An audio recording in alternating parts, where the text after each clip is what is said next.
J'aurais jamais cru dire ça un jour, mais Stake F1 Team est devant Ferrari au classement constructeur. Bienvenue à tous, aujourd'hui on se débriefe le Grand Prix d'Australie de la saison 2025 de Formule 1. Bon, comme je l'ai fait comprendre dans l'intro, Ferrari n'a pas beaucoup scoré ce week-end, ça a été une course assez difficile pour eux.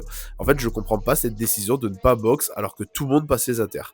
Alors oui, s'ils gardent les softs et qu'il pleut pas, la stratégie elle a du potentiel, mais franchement, au vu de la gueule des nuages en fin de Grand Prix, il n'y avait aucun doute qu'il fallait passer les intermédiaires.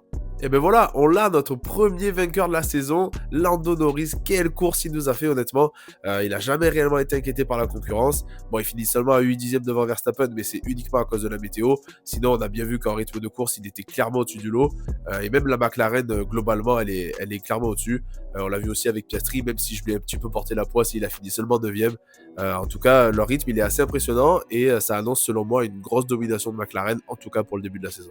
Bon, et Verstappen qui nous a fait du Verstappen clairement, ou plutôt comme j'aime bien dire, je maximise absolument tout ce que je peux maximiser.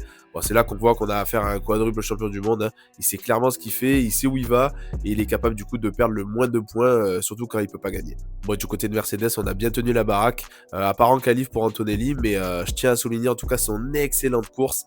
Il nous a fait une course vraiment impressionnante pour un rookie, avec des dépassements, du rythme, de la bonne gestion. Clairement, ça montre qu'il a du potentiel et ça en dit long vu la course des autres rookies.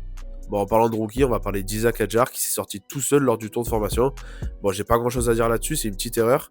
Le problème, par contre, je trouve, c'est la réaction d'Helmut Marko de chez Red Bull qui dit qu'en gros, il en a fait tout un cinéma après la course.